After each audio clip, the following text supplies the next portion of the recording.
మీలో అలాగుండకూడదు.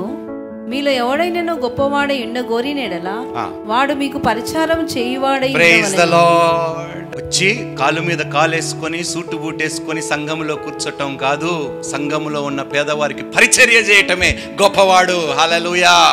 ఉన్నదా మనసు? నా రాజు, నా దేవుడు గొప్పవాడు, సమస్తమును సృష్టించిన వాడు, శిష్యులు పాదములు కడిగేడయ్యా. ఆయన కన్నా ధనవంతులమా మనము?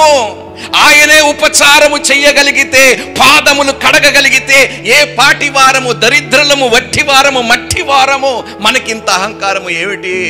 కోటాని కోట్లాది దూతలతో పరిశుద్ధుడా పరిశుద్ధుడా పరిశుద్ధుడా అని నిత్యము కొనియాడబడుతున్న పరిశుద్ధుడైన దేవుడు మానవ రూపాన్ని ధరించుకొని రిక్తునిగా చేసుకొని తనకి కలిగి ఉన్న దానిని అన్నిటినీ విడిచిపెట్టి నీ కోసము పేదవాడిగా వచ్చాడు ఈ లోకముని నిన్ను గొప్పవాడిగా చేయటానికి. అలాంటి దేవుణ్ణి, అలాంటి కలిగించిన ఆ దేవునికి మనం ఉపచారము చేయటానికి ధనవంతులుగా ఆలోచిస్తున్నామంటే మనం ఎంత పేదవారమో ఒకసారి ఆలోచించండి. మారాలి మనసు తీరు.